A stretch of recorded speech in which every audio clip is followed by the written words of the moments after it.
Bonjour tout le monde. Sur les réseaux sociaux numériques, on est parfois en but à l'opiniâtreté d'encombrants spécimens qui tiennent à obtenir que vous changiez publiquement d'avis, que vous retiriez un contenu, que vous vous excusiez. Souvent, il se trouve des alliés dans la même catégorie de radicalisés ou dans une catégorie annexe qui vous est hostile pour des raisons différentes. C'est une alliance de circonstances. Bref, nous avons affaire de temps en temps, trop souvent d'ailleurs, à des harceleurs.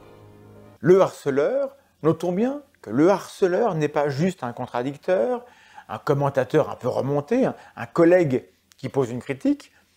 C'est une personne qui revient à la charge pendant des semaines, pendant des mois, pendant des années, parce que vous n'avez pas le droit de ne pas être d'accord avec elle.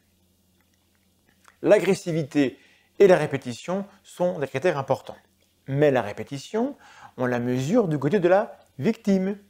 Si vous êtes le 250e à me dire à moi que je ne suis rien d'autre qu'un bègue au corps de lâche et que j'ai le physique de mes idées, d'abord j'écrase une larmichette, puisque c'est quand même très méchant, eh bien même si vous, c'est le seul message du type que vous postez, vous participez à un phénomène collectif, le dogpilling, et en fait vous le savez. Vous le savez. Et c'est pour ça qu'un tribunal peut vous condamner. Code pénal, article 222, 33, 2. Le fait de harceler autrui par des propos ou comportements répétés ayant pour objet ou pour effet une dégradation des conditions de travail susceptibles de porter atteinte à ses droits et à sa dignité, d'altérer sa santé physique ou mentale ou de compromettre son avenir professionnel, est puni de 2 ans d'emprisonnement et de 30 000 € d'amende. Il faut le savoir. Le harcèlement prend diverses formes, bien sûr. D'abord les simples insultes, répétées, mais aussi les menaces, voilées ou explicites. Le harceleur vous rabaisse, il s'en prend à votre nom, à votre physique, à vos origines, votre situation sociale, votre entourage, vos addictions réelles ou supposées, votre sexualité, etc. Il est moins flagrant, ce harcèlement, quand il prend l'apparence d'une opposition purement intellectuelle, quand il veut se faire passer pour un débat d'idées. Bon, eh bien, j'ai une mauvaise nouvelle. Je peux vous démontrer que vous avez tort et que votre harceleur a raison avec une petite feuille de route du cyberharcèlement militant. Naturellement, la militance n'est pas en cause, c'est la toxicité de certains individus qui est le problème. Alors regardons pourquoi le harceleur a forcément raison, pourquoi vous n'avez aucune chance. Point numéro 1, le harceleur a raison, effectivement. Oui, ça arrive parfois, c'est rare, mais ça arrive. Alors il faut se poser la question, quand même, au départ. Mais le fait qu'il ait raison, il pense que cela prouve que son comportement est justifié. Et en fait, ça c'est une erreur. Ne pas faire à la maison, s'il vous plaît. Point numéro 2, vous ignorez le harceleur. C'est la preuve que vous n'avez rien à répondre. Numéro 3, vous répondez au harceleur, mais n'êtes pas convaincu. C'est la preuve que vous êtes fermé à la critique. Numéro 4, vous bloquez le harceleur. C'est la preuve que vous vous radicalisez. Numéro 5, vous répondez au harceleur et vous avez un nombre d'abonnés bien plus grand que le sien, c'est logique. S'il s'en prend à vous, c'est parce qu'il pense que vous avez de l'influence. Eh bien ça, c'est la preuve que vous le jetez en pâture à ses abonnés. 6. Vous répondez en utilisant un compte secondaire ou personnel, en tout cas un média qui a moins de visibilité. C'est la preuve que vous cherchez à étouffer l'affaire. Point numéro 7, vous dénoncez le harcèlement. Eh bien ça, c'est la preuve que vous vous victimisez pour invisibiliser le vrai sujet qui tient à cœur au harceleur. C'est très mal. Alors 8, vous précisez que les sujets évoqués par le harceleur sont importants, mais que son comportement est contre-productif.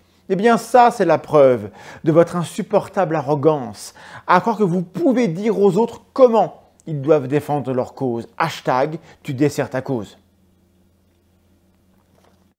9. Vous évitez le sujet pour avoir la paix.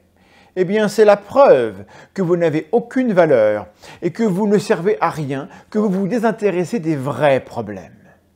Mais ça continue, point numéro 10. Vous décidez de traiter le sujet qui tient à cœur à votre harceleur du mieux possible, en consultant les meilleurs experts. C'est la preuve que vous croyez pouvoir traiter des choses qui ne vous concernent pas, que vous prenez la place de ceux qui savent que vous êtes un oppresseur, ou une ordure, ou tout ce que vous voulez. Point numéro 11. Vous tentez d'expliquer la mécanique du harcèlement perpétré par ceux qui ont échoué à vous convaincre malgré leur agressivité.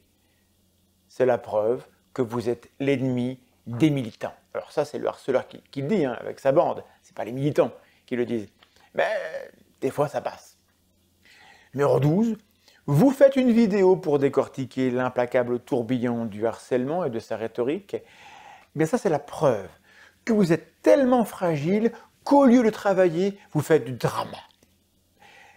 Etc. Etc. Etc.